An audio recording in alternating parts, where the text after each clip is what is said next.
All right, welcome everybody. Excited to get this going. We've got a great group of people here today. Today's webinar, as you can see, is Drive Efficiency and Profitability. It's going to focus a little bit mostly around the Shopware and AutoVitals integration. Without further ado, my name is David Tolkien. I'm the Director of Business Development here at Shopware, which is a cloud-based shop management system. And I'll quickly kind of introduce our panel and then we'll get into it. So first we have Uwe Kleinschmidt. Uwe is the founder of AutoVitals. I've known him more so recently, but since my days way back in the day when I was at Demandforce and worked with Uwe back then. So I've known him now for probably, let's see, we're probably coming up on close to 10 years now. Before founding and starting AutoVitals, he worked at Robert Bosch in a variety of positions all over the globe, building software. Little small fact that I didn't know that he's actually a Ironman finisher. So that's a pretty remarkable feat. You don't find too many amazing athletes and software creators, at least none that I know of. So that's a small book. We're also joined by Bill Connor. Bill Connor is the Senior Digital Shop Analyst and Trainer at AutoVitals. He's been in the industry since 1982, mostly back then managing gas stations like Shell, Texaco, Exxon. Then he started working for some Firestones, moved on to some Napa Auto Care Centers. And it was during his time working for those auto care centers that he, met Uwe, started working full-time for AutoVitals. That was back in, I think, 2018. And since then, he's really been helping them to, like he said, analyze, train, make sure that shops are getting the most out of the product and being the most efficient. So we're really glad to have Bill here. And we've also got Greg Bunch. Greg is the founder and CEO of Aspen Auto Clinic, as well as Transformers Mastermind. He's been in the game for a long time. He said, sort of rebuilding everything, whether it was a wagon, a bike, or the infamous 66 VW Bug. He's been an ASE Master Certified Technician since 23, and then went on to open his first location in 2001. And since then has grown that business over to 5 locations, where he currently is the CEO. He's also the founder of Transformers Mastermind, which is a coaching group catering towards the automotive aftermarket, as well as full throttle direct mail. So welcome, Greg.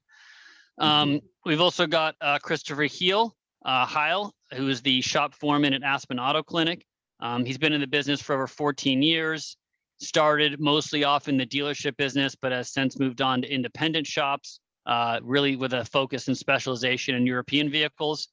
In his free time, he enjoys sailing and snowboarding. I think he recently just got back from the slopes, so glad to have you here as well. And not sure if he'll be joining us, but we do have Matt. Matt's been in this game for a long time, grew up in Kansas. Says most of his early fond memories were sort of working on his grandparents' farm, fixing all of the farming equipment and stuff like that, which was kind of really what got him into this business. But then he was a general service tech for 2 years and then a technician for 4 years. Worked a while at a large 50-location, multi-location business. Was one of the youngest GMs they ever hired. He was them for about 4 years before he came on board with Aspen, working with Greg. So that's our amazing board here today.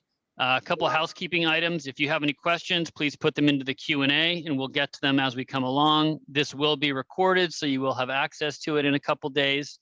And without further ado, I will pass control off to our amazing panel here and let them get into driving efficiency and profitability. Thanks everyone for being here. Hey, David, I got a message from Matt that he's in, but he can't get in this screen. So if you, on the technical side, if you can help him, he's in there somewhere. All right, I'll look into that. Thanks. Cool. Let's get started. We have a lot to talk about and not a lot of time. So thanks everybody for joining. Thanks, David, for the introduction. Let's get right to it. The things we want to discuss in this webinar and where we hope you're going to get a lot of paper and pencil worthy content from this webinar are the following. We want to discuss what the top 3 factors are which drive actually efficiency and profitability.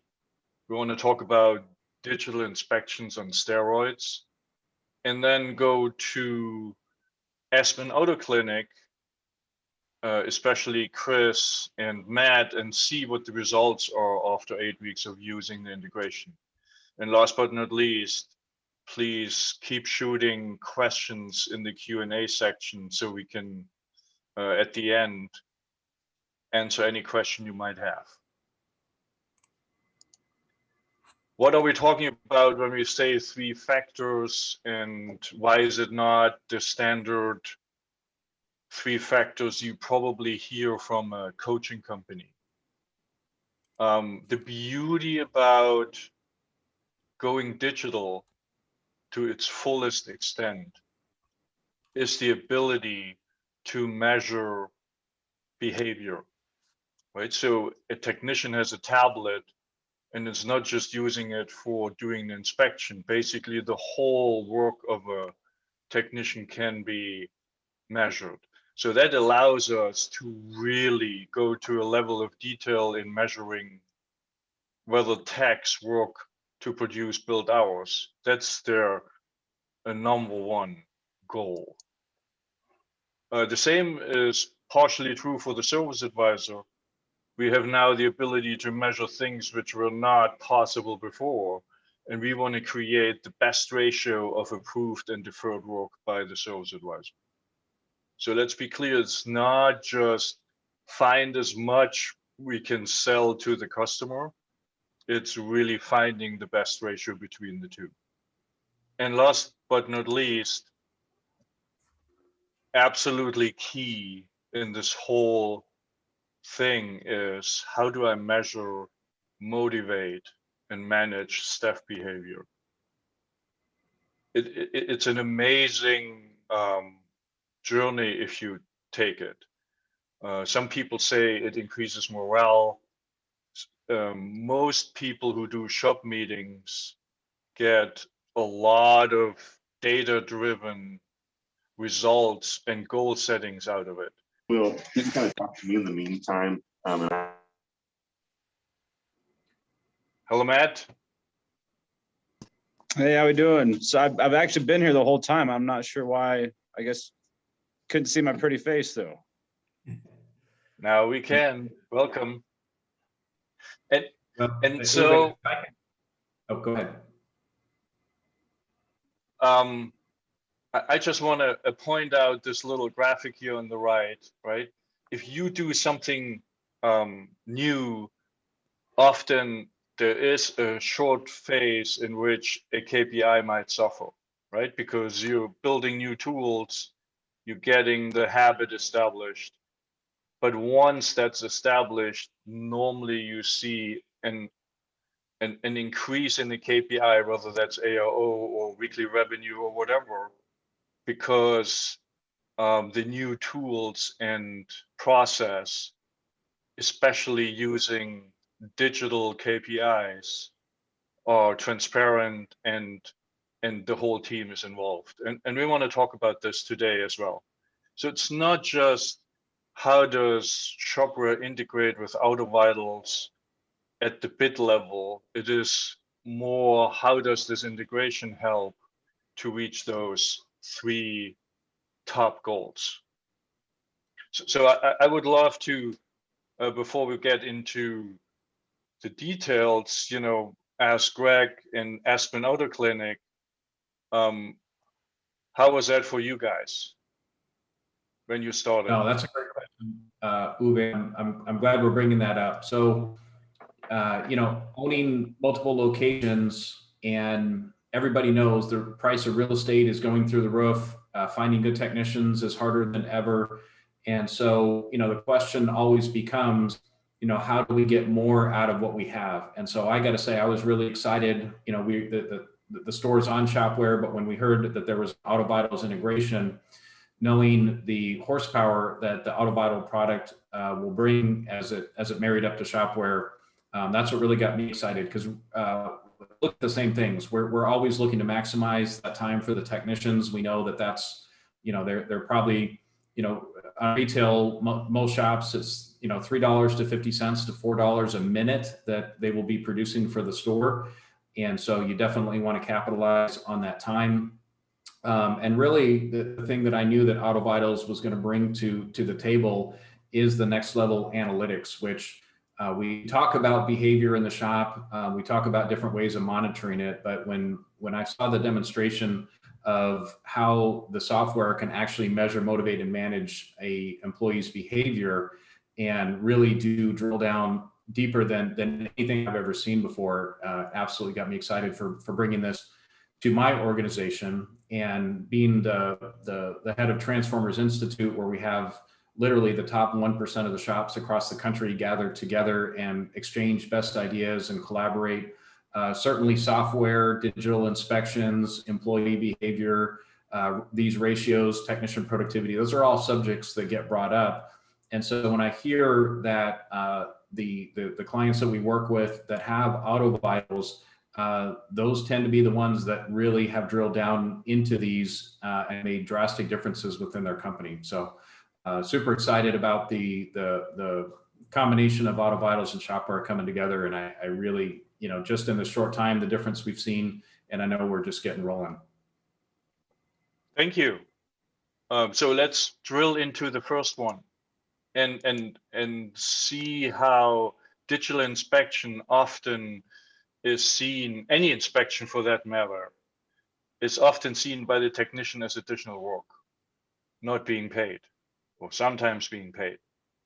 And so we looked into this and found a lot of, especially shops coming from paper inspections, which didn't apply here in Aspen Auto Clinic, but there is, in the traditional DVI, this high expectation. I can now sell more, but I also have to invest more time. And so a traditional DVI works, the technician sets the status manually, writes the condition, maybe uses speech to text, and creates also a recommendation, all manually on the tablet or a PC, and then takes pictures and edits them based on the individual assessment. And so we looked at this and said there has to be a better way, because we want to reduce the time the technician has to spend, but also increase the consistency, because that's key. It shouldn't be a difference what tech is inspecting a vehicle. And it should never happen that the customer asked for the digital inspection because they got one last time, but this time, for some reason, it didn't happen. And so that's what we call guided. And there we really limited anything the tech needs to do in terms of documenting the inspection result to select the condition. That's it. And then you take a picture, but you're guided by a reference image and moves the arrow to a problem area, and that's it. That's all the tech does. Everything else, the status, the customer notes, and then the recommendations are automatically added as in the format of a canned job. In other words, the technician's tablet software knows already the language of the point of sale. And then last but not least, we built in a feature which allows to reuse previous inspection results, especially if the visit is not that far away, if there's just a few weeks in between visits. Through a simple button press, inspection results will be just confirmed, cars re-inspected, and it cuts down time as well. And so it's hard to pin down this to a concrete number, but on average, all those measures together can save approximately 10 minutes per vehicle. And and Greg brought it up already. A technician minute is worth anywhere between $3 and $4.50, and so you can do your math. And David, if you wouldn't mind, we would love to run a poll where we want to talk to you about how do you see the length of the inspection, as well as have you ever thought about what is a minute worth in your shop? So while the poll is running, I would love to stop sharing on my end and give Bill the opportunity to show what is just text on this slide a little bit in reality. Bill, take it away. Alrighty.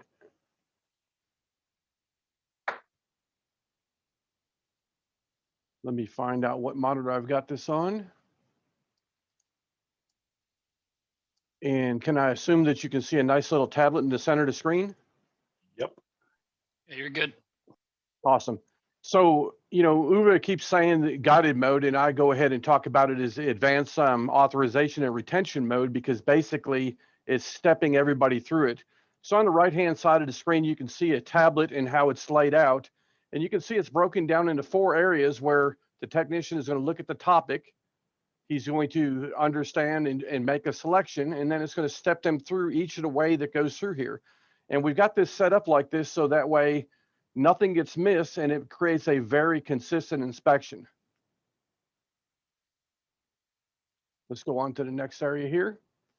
And so the first thing they're going to do is they're going to tap on the screen and they're going to select a condition. It's going to go ahead and automatically, whenever that condition is tapped, it's going to mark the status according to what's predetermined in the inspection sheet. So if it's a fail, it's going to go ahead and code it as such. And it's also going to add or choose the default recommended job board. So as long as the inspection sheet is laid out, basically all they really have to do is go ahead and tap on a condition, and we've already got 2 other settings that are automatically set. So you're also going to go ahead and see that this is going to keep things real consistently, because if a technician chooses a condition, it's not going to be different for every technician that goes in the shop. Whatever is predefined in that inspection sheet is going to be automatically set. So again, this is all about driving consistency. It's going to go ahead and automatically select the job here. It's going to give the technician the ability to go ahead and override it or add if they need to. So again, this is about building consistency with a little bit of freedom. You're going to see over here on the right that it's automatically populated in notes. And again, these are predefined in the inspection sheet, and it's going to have a different note for whatever condition that is defined in the inspection sheet. So what I really like about these notes is, again, it drives consistency. And for the service writer, as long as the technician doesn't feel a need to edit these notes, they're going to come through where the service writer doesn't have to approve them. So again, it's going to save an additional step for that service advisor. And again, we want to make sure that these notes don't go ahead and look the same for every picture and note that's taken there. Whatever condition is taken or is selected, there will be a different note configured already into the inspection sheet. Over on the left-hand side, you're going to see this area here. This is the shop eyes only note area, and this is an area that isn't automatically populated, but it's another great way for the service writer and technician to work together at the same time by, using the voice to text as an example down in the bottom here, to actually use their voice to add some notes in here to make sure the service writer gets the right parts the first time. So in this example, I need a serpentine belt. If you're working on a Chevrolet, they might ought to point out that it's got a 135 amp alternator. And if it's a tensioner, they might go ahead and put on there that's got either a smooth or groove pulley. And then we also want to make sure that if a technician participates in making sure that the right time is charged to the customer, we give them the ability to go ahead and enter that information also. So again, this helps go ahead and build a very consistent process. And when the technician actually participates with putting a time on there, a lot of times we can go ahead and save from, having that us against them between the service writer and the technician when they're in the shop. This is an example here where you can see that it's put the reference image in here. So this reference image is actually part that's built into the inspection sheet also. And what this is this is an image that the shop or a pre-configured inspection sheet knows that gets approvals from the customer. So again, you know, we're telling the technician or giving them an example of what good looks like and what has sold repeatedly in the past. And now we've got it there on the screen. And down on the lower edge, you hear in step number 1, you can see that it's pre-populated the most important note that actually is going to really sell in the shop. And that is the default image caption that goes on the picture itself. And again, when we're talking about a picture here, we know what gets the customer to open their wallet is recreating the same experience they'd have in the shop, which is, you know, something pointing right directly to it, like the technician's finger, and then a predefined message which would say, what is the component that you're looking at, what needs to be done, and the reason to buy today. So all that information can be done just by the technician using the guided inspection sheet, dragging an arrow on it. They can drag up to 3 arrows on it if they need to, you know, use something to go ahead and define a position between point A and point B and so on, or they can even add a video when they need to. So anything that has a noise, a drip, a squirt, or whatever, sometimes a video is a better tool to use, and they can do that also. But the whole goal is to be very educational for the customer, just like they would be if they're in a shop standing next to their vehicle, with the exception of we don't want them hanging around the shop like fender lizards. And again, after the inspection is done, what we do is we automatically move to the next topic. And if a technician sees something that they want to skip onto the next topic, we're still going to return them to the next fully non-completed topic. So that way we can enable to make sure that a full inspection is done every time without exception. So this reduces the tendency that we had in the past is to go ahead and get a partial inspection sent in, and then the service writer would either get into fire drill mode and go ahead and let it miss, or have to send it back and hunt that technician down. So we want to make sure that this is the least amount of work for anybody involved. And again, doing a good thorough inspection on the first go around is going to also repurpose this information, not only the next time the customer comes in, but if it doesn't go ahead and get sold today or approved, you know, the carry forward is going to take care of that. But we also add this in part of our retention to use that also. So Uwe, what I'm going to do is I'm going to go ahead and let you go ahead and kind of take over from there. But I'd like to hear from Matt and Chris, you know, their process here. And, you know, I'd actually like to hear a little bit about, you know, initially we, most shops that have a tendency to say, I want to go ahead and use my own inspection that I've used in the past, but, you know, that could take some extra time to get onboarding. So I'd like to know, you know, their process and, you know, kind of what they think about it. Yeah, so as far as building our own inspection, I mean, that did take, you know, a little bit of time. Definitely more time than it typically would take, but the reason for that is, like you were saying, is there's a lot more going on with the inspection, you know. So that's not to say it wasn't worth the time it took at all, because in the past, you know, there's a lot of notes that I've probably typed on tickets, you know, 50,000 times over the course of my career inspecting cars, you know, like, hey, your cabin filter is due at 15,000 miles. You know, that pretty much is the same on all cars. So a lot of things, you know, you can set up these conditions where, like you're saying, it's just a quick button press, all the notes are automated, everything's just put in there quickly, and it does save us time back there. I'd say the subtraction of 10 minutes from using the canned conditions that you guys mentioned earlier is probably about right. I know sometimes we do have cars, you know, sometimes these cars that are older, you know, that might need a lot of work are going to take more time to write up, obviously. But I'd say the average car, we're definitely down around the 20-minute mark now, which for the amount of notes that end up getting sent to the customer, you know, and the amount of pictures and everything, I feel like that's a pretty good time for the end product that comes out of it. That's my favorite part of using AutoVitals. I do also really like the workflow screen a lot, but just the time saved on the inspection and the final result that comes out of it, I'm definitely really happy with.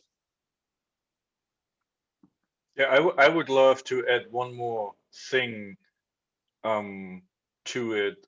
The ability to pre-configure the customer nodes allows to have a consistent layman language, right? We all know, we're experts. We want to show off our knowledge. That's not necessarily what the customer is going to appreciate, because they want to have it understood as fast as possible. And it is really interesting if you take out your mobile phone and send your own inspection to yourself, and then tap on a picture and there's no note on it, then you say, what is this? Right? And then you close it and the whole effect can be gone, right? By having pre-configured notes and pre-configured caption, where you can, when you set up the inspection sheet, word exactly how you want to word it so a layman understands it, makes the motorist experience so much better, right? There's always a note, no matter whether you look at picture 1 or picture 3, and you have always something to consume. This is a game changer. And of course, the time savings Chris mentioned. Cool. I think I'm up again here. Let's see. 1 second. Actually, one of the things. Do you want to let them know these poll results at all? Yes, that would be awesome if you could.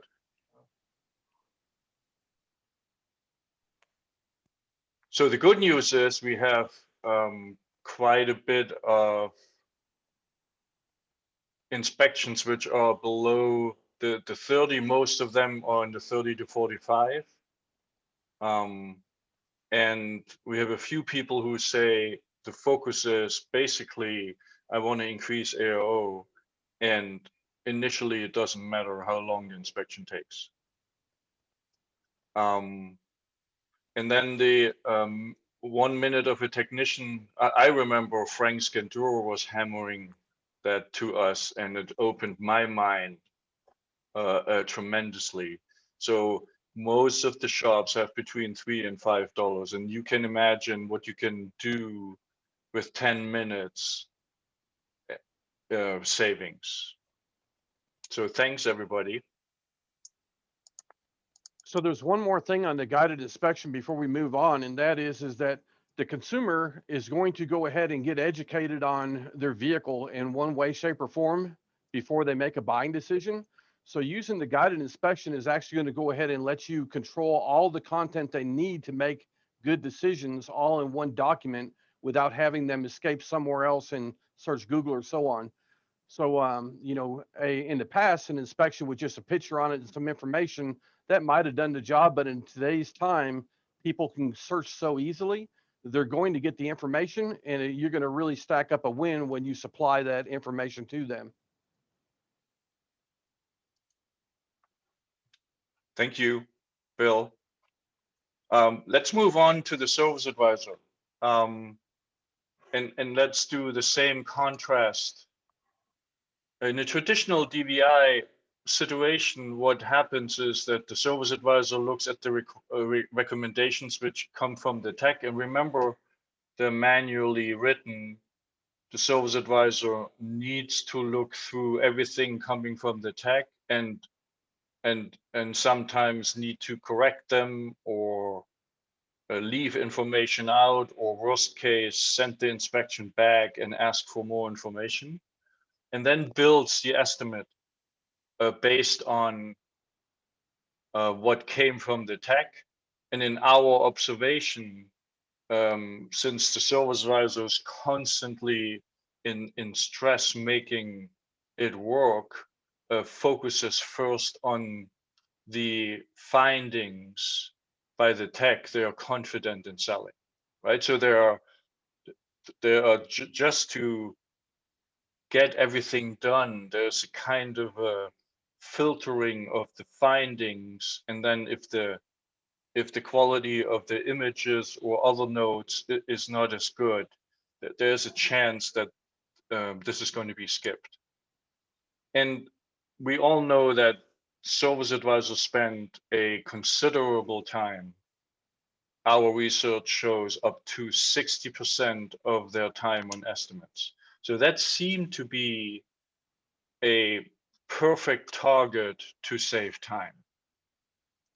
And so the way our integration with Shopware works is the recommendations show up as canned jobs, and we basically all the canned jobs recommendations for all makes are added to the work order. And we're working right now on also vehicle specific canned jobs to be added, but stay tuned until we have an announcement about this. So currently, vehicle specific canned jobs need to be treated by the service advisor and adding parts and maybe modifying labor. But all in all, the consistency started at the technician and is now being populated through the canned jobs on the work order, create a time savings for the service advisor and a higher confidence in the quality of the inspections, which lead to savings on time for an estimate of 20 to 50%. And the same question again, how much is one service advisor minute? What do you guys think? David, if you could start the poll while I'm handing off to Bill again so he can demonstrate how the integration works. Awesome. So I'm going to make the assumption that you can see my screen. Yep. So in this instance, you can go ahead and see, looking down in here, these are all actions that were, or jobs as you prefer, that were chosen by the technician on the inspection sheet. And the service writer, what they're going to simply do is to get these into Shopware, they're basically going to press the work order update button. They're going to get a message here that this has been sent to Shopware. And over on the right-hand side in Shopware, you're going to see all the actions or jobs that were actually brought over from AutoVitals automatically. They're just stacked here. So what this does is give a one-to-one relationship between what the technician recommended and properly, righteously documented and what's actually brought in here for the service writer to work with. The other thing that I really like about this is that when it brings it in, if you have an inspection line on your repair order, you're going to find out that it's going to go ahead and bring in a link for the inspection sheet. And this is like our digital paper clip that ties the inspection sheet right back to our legal document, which is the repair order. Over on the right-hand side here on these jobs where they've been brought in, the service writer, all they have to do is go in and click on the pencil. And when they do, it's going to open up a box. They can click on the $sign and click on the recommended service. They can come over here and it's going to open up and it's going to let them go ahead and actually edit the service for this particular vehicle and give them the opportunity to go ahead and save it as a new vehicle specific canned job at that time. So everything that we can do to automate and bring consistency is actually taken care of. And again, after the estimate's done, it's going to come back over here to where they're ready to publish. And as soon as they're published, this is where they're going to be ready for the customer to see, and they're going to be moved into this area. And at this point, using Shopware, what I'd really like to encourage you to do is resist the urge to press that share button, move over to AutoVitals, send the inspection results to the customer, and then let the Amazon rule take over. Let the customer go ahead and look over the inspection results and then call you for a discussion. So that's another thing that we want to make sure that we discover and explore. The other thing is that when you're writing the repair order, one of the things that a service writer really likes to do is take advantage of the notes the technician used on the tablet on the labor line. So if the technician uses voice to text on the labor line on the tablet to write their good story about concern, cause, and correction, and the service writer just has to press one button to have them imported back into the labor line they go on, that's another way for the service writer to go ahead and save time. And again, because we put the whole repair order on the tablet, the technician can take pictures and notes to go ahead and build value into what's being done in a repair order. And the service writer can actually send pictures, notes, and videos related to these complex operations to the customer to further build value into what we're doing. So what I'd like to do is go ahead and see if we can't go ahead and bring Matt and Chris back in here to talk a little bit about, you know, the process they're using in the shop.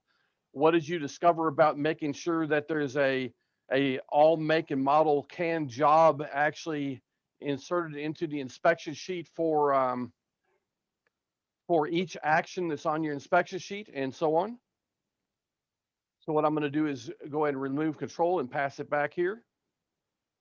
I would love to get also to the KPI measurements, but before we do that, I just want to share what we have found as the best way of introducing a solid process, because there's a tendency and the urge to really go full in right in the first week, and that has turned out to be, for a lot of shops, too much. So, you know, the saying goes, eat the elephant one bite at a time.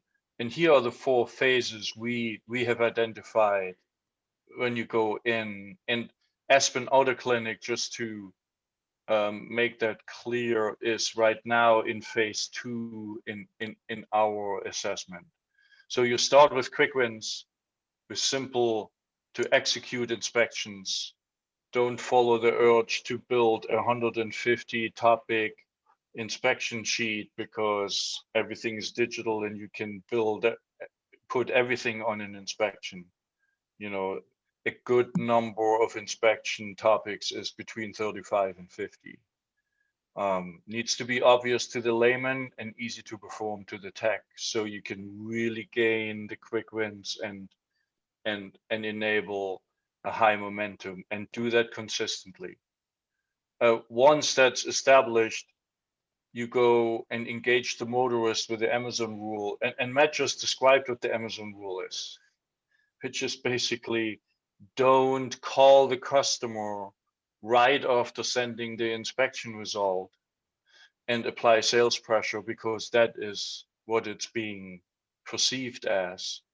Send it out and let the customer call back, give them time in their business meeting or wherever they are to digest the well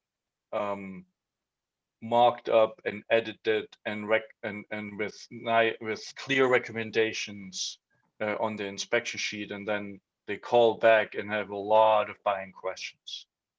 Once phase 1 through 3 is finished, then we can go to what Chris mentioned earlier, workflow management and so on, and tighten up the process where revenue per staff member through labor inventory management can be increased. And we don't have enough time today to even touch it, but if you want to know more about it, Greg will be a panelist on our Digital Shop podcast on April 14th. There's a slide with a link later, and we will cover that because there are tremendous results possible. Some of our customers have increased revenue per staff by 80%. No staff increase, but revenue increase. And that's due to labor inventory management and workflow management. Let's go and look at a few results. And Bill, if you just want to chime in. Yep. So this is just an example of being able to measure right down to the particular can job. And here, when you're looking at the graph, you can see that somewhere around January, you know, they started getting into the inspection sheet. You can see the number of recommended actions is the circle, and then the actions or the jobs, which happen to be tire rotation. We can measure right down to the individual job. You can see them starting to measure and get more consistent. But the main thing I put this up on here is you can see that as they've been doing inspections, they've been getting more consistent about actually need spotting, which is to me the number of recommended actions, and it's been growing and getting more consistent, and that's a good thing. So in other words, technicians on average are now recommending at Aspen Auto Clinic 12 recommendations per vehicle. That's an awesome number, gentlemen. Congratulations.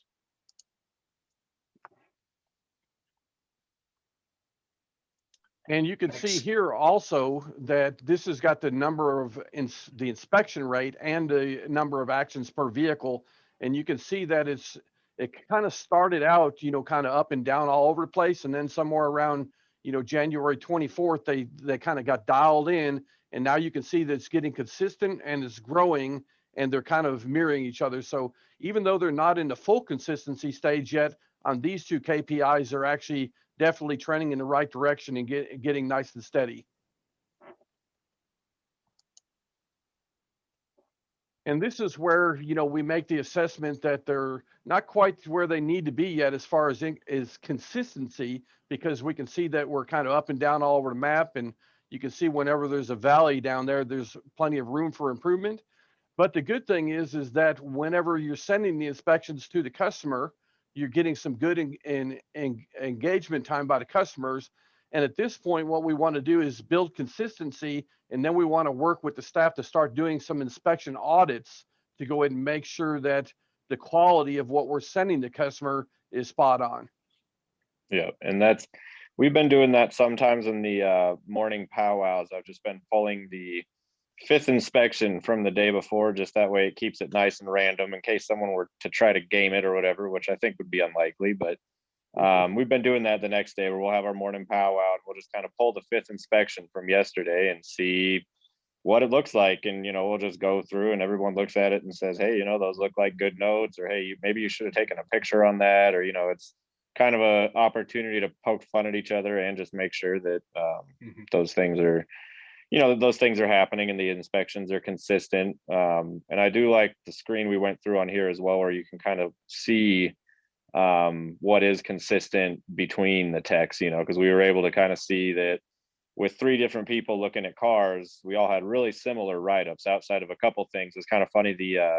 The mechanic that worked primarily on big American trucks seemed to have a lot more front suspension write-ups, but that one we figured that was probably pretty normal given his area of expertise there.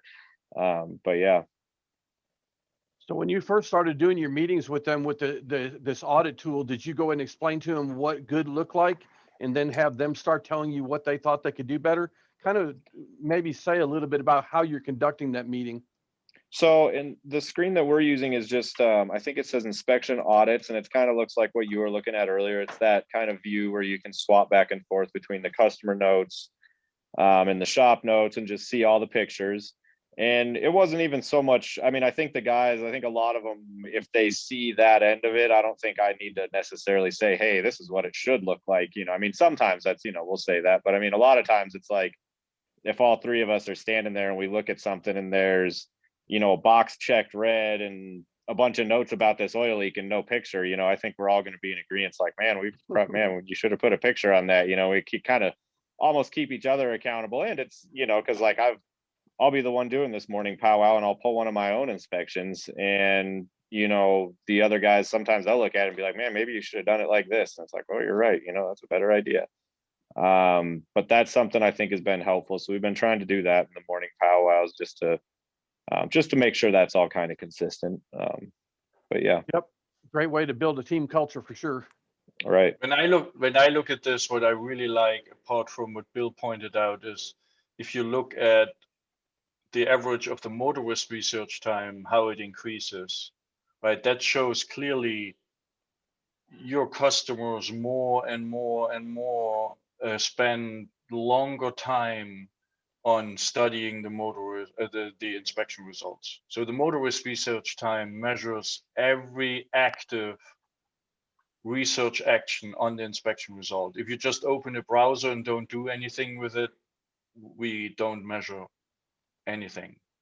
But Mhm. if there is active engagement, meaning they watch videos, tap on images, scroll in the browser, whatever is an active research, shows they're digesting the information and are going to pick up the phone and call you and have more buying questions. The Amazon rule, right? And so I can see here clearly how well that increases over time. Bill? And so this is one of the things that we want to actually make sure that all the things that we're doing, all the behaviors we're measuring, we really want to go ahead and work on these two numbers here, which is average hours per repair order, and service advisor efficiency, which is actually paid, posted, and billed hours per day. And so you can see that they're kind of up and down here. So they probably had some big stuff go out. But I always like to go ahead and choose the average hours per repair order, because that's what the technician, you're going to really help them out if they go ahead and get into 3 hours or more per repair order. They don't have to keep moving back and forth to the parking lot. And then hours per day, we want to make them grow up also. So these are great ways to do it. And I just put this up here as a point of reference. And just starting out, we're not seeing the growth anywhere near the growth that they'll have over time. But this is just another KPI and have to measure it. And if you'll hit that next slide. And so what this is this is just a bunch of KPIs I pull up there to congratulate them on. These are things that they've actually improved on over the last 90 days. And, they got a pretty nice list of things here that they've improved on, but we measure so many KPIs and behaviors that there's always going to be things to work on, and we can measure them right down to the individual employee. So, I want to, even though they're not consistent yet and they're still growing, they're going in the right direction. And they've got a ton of things that they've actually improved on in some pretty good numbers. Thank you, Bill. We are reaching the end of the webinar. I just want to summarize really very crisply the takeaways. Can jobs are your best friend, and because they really create consistency in time savings. And the more integration features you use of Shopware and AutoVitals, the better result. And the Amazon rule, meaning this change of not chasing the customer with a phone call, but instead spend that time on creating high quality inspection results, will make the customer call you, creates more approvals. So that's a big thank you to everybody taking time out of your busy day. For additional information, please check autovitals.com/shopware about integration and next steps. I mentioned the Digital Shop Talk Radio earlier. If you go to autovitals.com/radio, you will see all previous episodes. I think we are at 109 currently. And please register. Again, Greg will be on April 14th. And last but not least, if you're interested what the Transformers Institute is doing under Greg's leadership, this is the website. Let's check, David, how many chats we're good. We're good. I think you guys have kind of answered everything throughout the presentation. So yeah, awesome. I want to thank Greg and Bill and Uwe, Matt and Chris for joining us today. It's really good to have such a diversified panel from different aspects of the aftermarket. If you guys, anybody that's attending has any questions, you're more than welcome to send me an email. My email is always in all of the webinars that we send out. And if you're listening and you have an idea for something else that you'd like to see coming up, whether it be related to AutoVitals or anything, please let me know, because we're always looking for new and exciting topics. And with that, we'll say everyone have a good rest of the day. Finish. I guess it's I almost said finish out the week strong, but the week just got started. So, everyone have a good rest of the week, and we'll talk soon, and we'll see you next week on next week's webinar. Take care, everyone. Thank you. Take care. Take it easy.